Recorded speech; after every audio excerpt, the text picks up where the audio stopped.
Alors bonjour, bonsoir la famille, j'espère que vous portez bien et que tout se passe pour le mieux. Moi ça va, un peu de repos, comme vous voyez, le cadre est angélique. Je prends un peu de bon temps, de l'air frais pour se revigorer un petit peu. Je vais en profiter pour faire une capsule sur la question des hobbies. J'en ai parlé dans des précédentes vidéos. Avoir un hobby, c'est quelque chose d'important.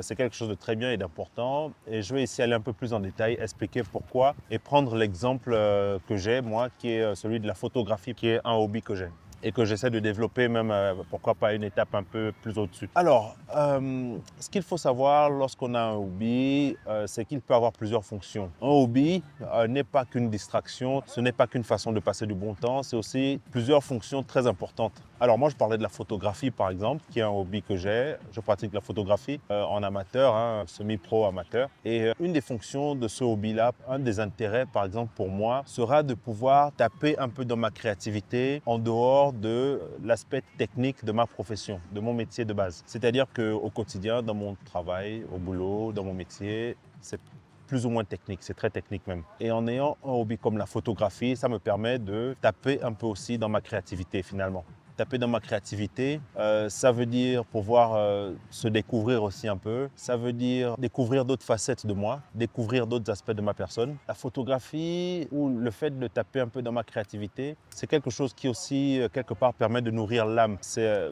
important parce que c'est finalement un équilibre. C'est entre la profession technique, etc., etc., et l'aspect plus créatif de notre être. Et c'est finalement l'aspect thérapeutique, hein. L'aspect thérapeutique de toute activité artistique, c'est ça, c'est de pouvoir taper dans sa créativité, pouvoir se découvrir plus, pouvoir s'étendre un peu au-delà de simplement notre mental, etc. Déguiser un peu nos sens, affiner nos sens, voilà, s'ouvrir, ouvrir un peu plus son esprit. Donc, une des premières fonctions d'un hobby pourrait être celle-là, notamment un hobby créatif. C'est très important d'avoir cet aspect-là pour balancer un peu, contrebalancer un peu l'aspect, on va dire, mental de notre société. C'est très important. C'est encore une fois ça un aspect thérapeutique et c'est quelque chose que moi, j'encourage. Donc ça, c'est la première fonction d'un hobby. Et là, en l'occurrence, ce que moi, je trouve dans la photographie. Regarder des couleurs, des formes, etc. Ça a beaucoup de bienfaits à ce niveau-là.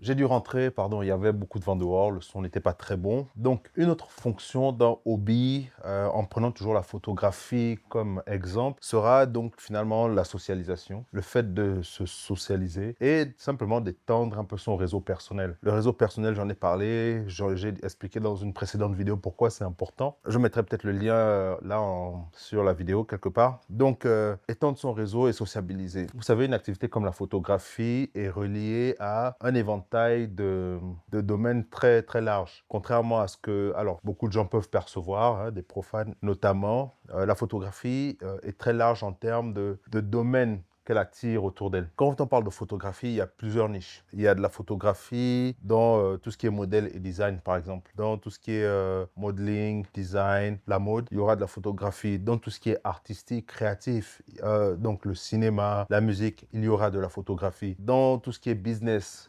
corporate, il y aura de la photographie. C'est aussi une niche, ça, des photographies business, la photo business, les portraits business. C'est un champ de la photographie. Donc, il y a plusieurs niches, en réalité, qui vont vous mettre dans des environnements très divers.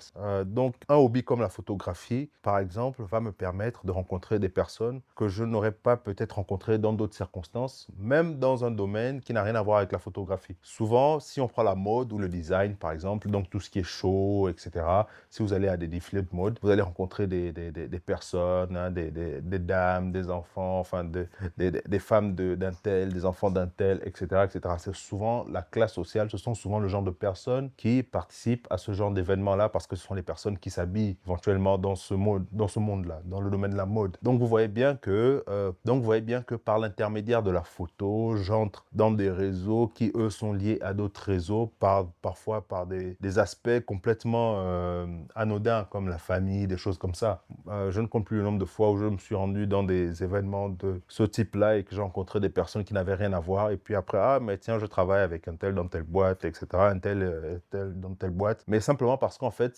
voilà, c'est dans ces milieux-là qu'une certaine classe sociale va se divertir. Donc ça, c'est un exemple. Ça va s'étendre, hein. Je parlais de tout ce qui est artistique, la filmographie, les films. Par exemple, vous allez avoir de la photo, vous allez rencontrer donc des personnes dans ce milieu-là, des gens qui sont des agents, des comptables de stars, par exemple, même des banquiers de stars, vous voyez. La photographie a une autre niche, a une niche que je pratique, par exemple, que j'essaie de développer, c'est la photographie, les portraits d'entreprise. Vous savez, lorsque beaucoup d'entreprises ont maintenant la pratique de faire appel à des photographes pour prendre des photos, des portraits professionnels de leurs employés, etc., pour différents événements, pour leur campagne marketing, pour tout un tas de choses. Et donc, vous voyez que finalement, par un hobby comme celui-là, j'étends mon réseau personnel et je sociabilise d'une façon extrêmement large, extrêmement large. C'est aussi un domaine que j'aime bien parce que c'est un domaine qui, on va dire, me porte dans des milieux que je vais appeler raffinés.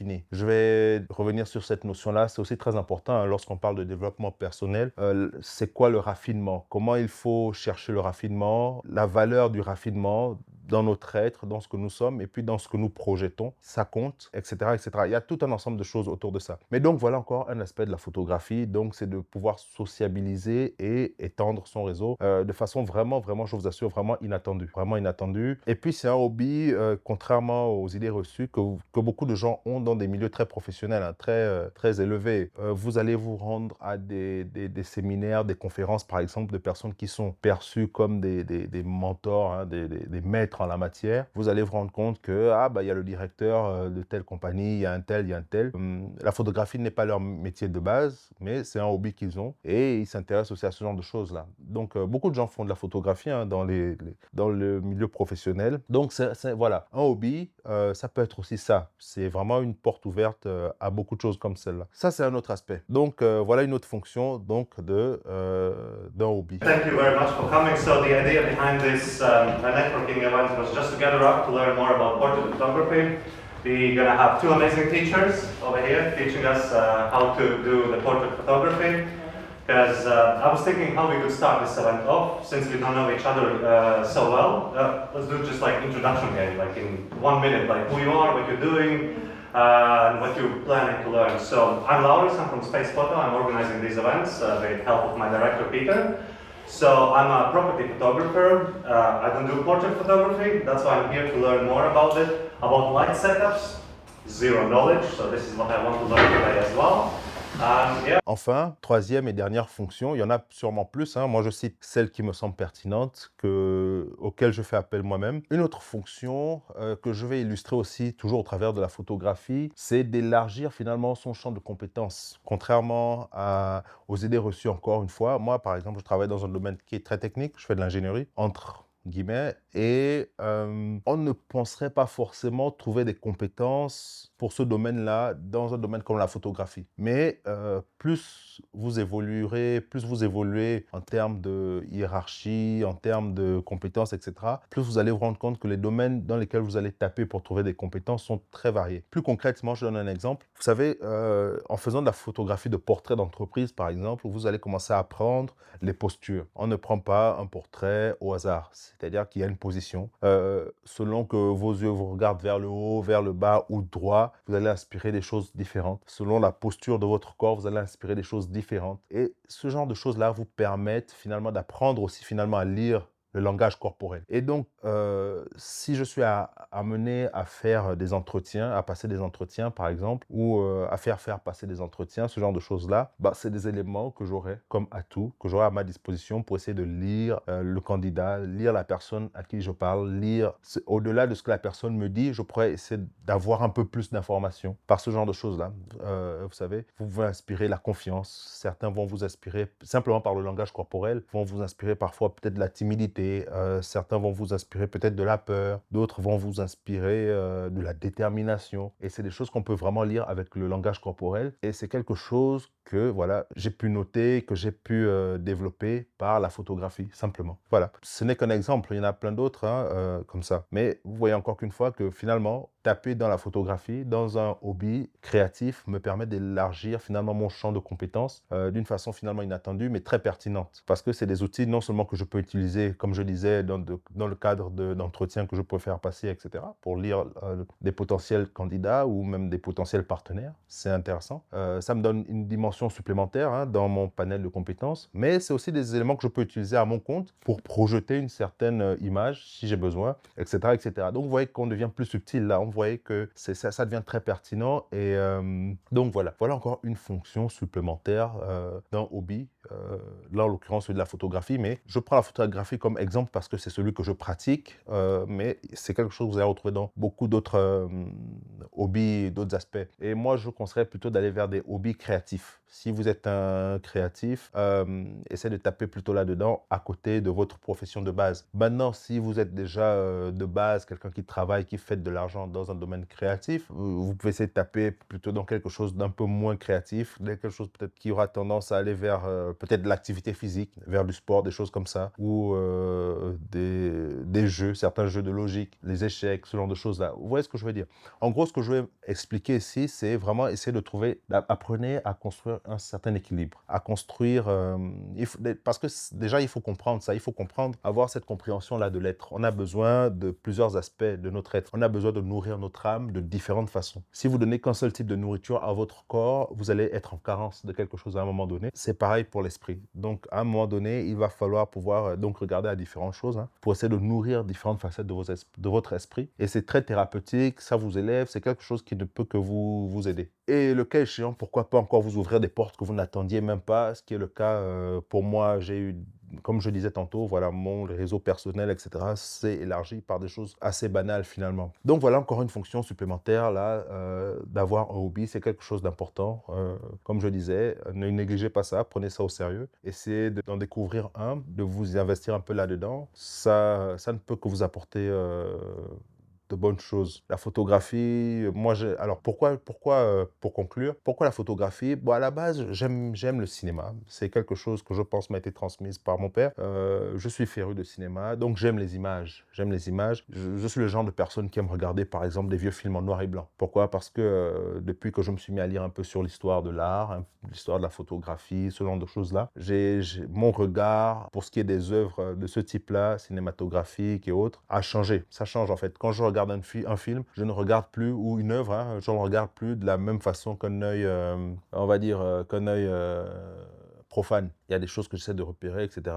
De me nourrir de ça pour m'inspirer aussi dans ce que je peux produire moi-même. Et souvent, lorsqu'on regarde dans des vieilles œuvres, hein, de l'ancien cinéma, etc., déjà, ça nous donne un peu un sens de comment ces choses-là ont évolué. Et puis, ça nous permet simplement d'élargir aussi notre panel d'outils créatifs. Donc, voilà, c'est ça qui m'a un peu amené à la photographie, c'est le goût des images. Et puis, ce faisant, comme ça, j'ai trouvé qu'il y avait quelque chose de beaucoup plus large hein, là-dedans. J'adore ça, j'aime pratiquer ça. J'aime être avec d'autres photographes comme ça, et puis discuter photographie, faire des portraits. Vous savez, lorsque vous shootez par exemple un modèle, une personne, il y a des considérations très intéressantes en termes de mettre la personne à l'aise, comprendre comment on rend une femme, comment on positionne une femme dans une photo, comment on positionne un homme, ce genre de choses-là. Comment créer l'atmosphère pour que la personne se sente à l'aise, comment faire ressortir de la personne certaines émotions que vous avez besoin de voir dans la photo, etc., etc. Donc vous voyez que c'est très large. Ça porte à des conversations qui sont intéressantes et passionnantes finalement. Hein,